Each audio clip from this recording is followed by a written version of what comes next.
guys, welcome to my channel. Hey, it is Shalom.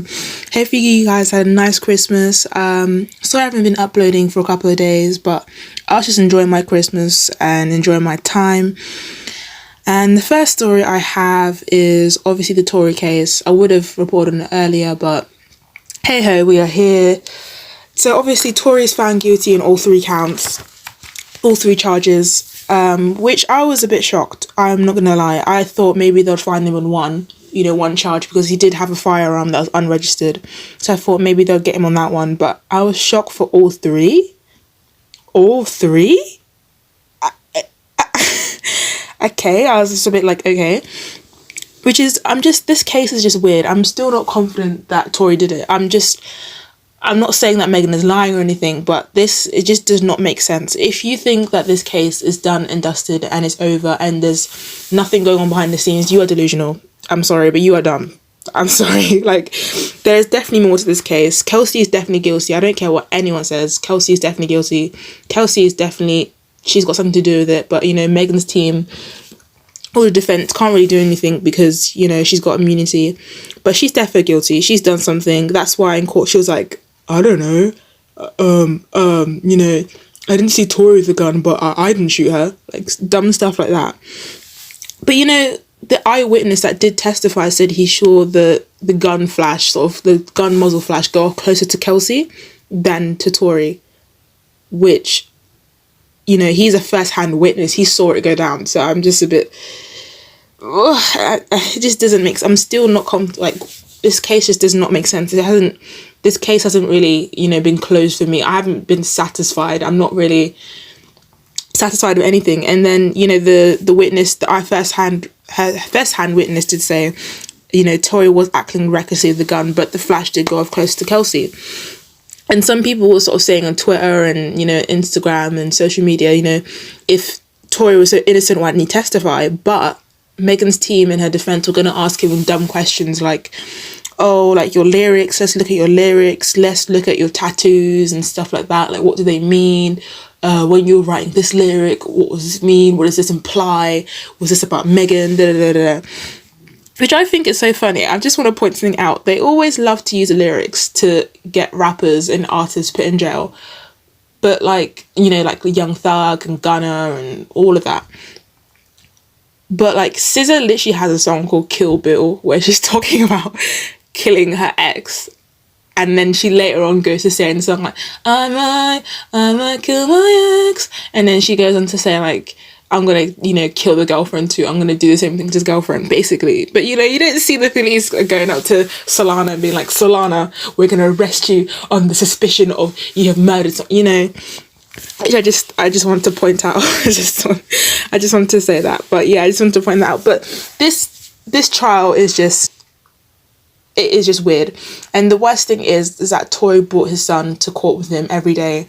And apparently to the people who were in court, when he did get sentenced and he was gonna, told he was gonna get 20 something years, he just Tory looked at his son, patted his chest, and looked at him to comfort him, and then, he was taken away with handcuffs. And his kid was crying, according to everyone that was in court. So I think that's just really heartbreaking and it's really traumatizing because no kid should go through that. I don't even know why Tory brought his son to court, to be honest. I think that's not really a place for a child to be. It's not court. He should have just, kept the kid at home, because now for the rest of his life, the kid's going to remember this. Like, hell? But yeah, I'm not really. And the funniest thing is, Megan was definitely lying in court, and no one, everyone's just like, Tory's finally in jail, everything is done now, like, everyone needs to apologize. But no, because, Megan lied like 3 times. She lied the first time when, the whole story did come out in 2020, when she said, I stepped on glass, whatever, even though, whatever. She lied that time. She lied on the Girl King interview, when she said, when Girl asked her, have you been intimate with Tory? Did you have an intimate relationship? And she was like, what do you mean, sexual, like? And then Girl's like, yes, a sexual relationship. And she's like, no, I never had that. And then in court, it all turned out that she had a sexual relationship with DaBaby, Tory, and Ben Simmons.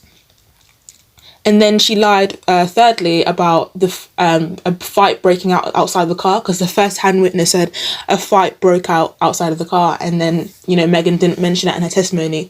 And to be fair, Kelsey didn't mention it in her testimony. So, you know, at the moment, you know, at this moment of me recording, Tory has been booked in, obviously. So, you know, wish him the best. It's sort of done now. And I do want to add, Tory's dad outside of court did mention some big, powerful names. He did mention Jay-Z. He mentioned, you know, like Megan's team and all of that. And he did mention the whole of Roc Nation. I will try and find the video if I can record it. But he basically, you know, he called out, he literally said, I'm calling out the whole of Roc Nation, Jay-Z. And then you had people in the background who were saying, he has kids, about Jay-Z. I don't think that was a smart idea on the dad's side to call out Jay-Z in Roc Nation, because we still don't really know for sure if Jay-Z had anything to do with it. But, you know, like I like to say, you know, Roc Nation, you know, the devil works hard, but Roc Nation just always work 20 times harder. I'm not gonna, like, they just, I don't know what they have in Roc Nation, but they work hard. On a lighter note, I want to add, SZA, obviously, so SZA's album is doing amazing. It is charting still on the Billboard. It's still really, really charting very, very high, which is congratulations to SZA. It is doing great. I'm so proud. I'm just so happy for her, because coming off of like a 5-year hiatus and doing numbers like this is amazing. I'm pretty sure she is, it's the second week that her album SOS by a black woman, or just an album in general, has been in the top 3 for 2 weeks. And I think that's the first album to do it since Beyonce on, can't remember if it was Lemonade, but yeah, I will try and find it. Yeah, I did see that for definite. But yeah, SZA is breaking records, and I'm so glad it's organic. It's no payola. She's not paying people. She's not paying blogs. It's just organic success, which I love to see. I do love to see. It's just organic, pure success that she deserves, because she works hard. She writes her own stuff, and it's sort of making me excited to see how Cardi B is going to do her rollout, because Cardi B and SZA, they did go on hiatus around the same time, because SZA released Control in 2018 and Cardi B released No Invasion of Privacy in like 2018, 2019. So it's going to be interesting to see how Cardi B rolls out with all the excuses. She's like, I'm a mother. Like, I don't want to leave my kids at home. That's literally how she sounds. She's like, I don't want to leave my kids at home and go on tour. She's like, I'm just so attached to my kids. Like, it's like, okay, Cardi, just say that you don't have bars, and Cardi is too busy with Megan comforting her whilst, you know, she's got a win for the case. Well, it's not really Megan versus Tory. It's Tory Lanez versus the state. So she didn't really, you know, win as such, but it's still a win for Megan anyways. I tried to make this video as short and just precise as possible. Hopefully you enjoyed, and this is Shalompopculture, and I'm out.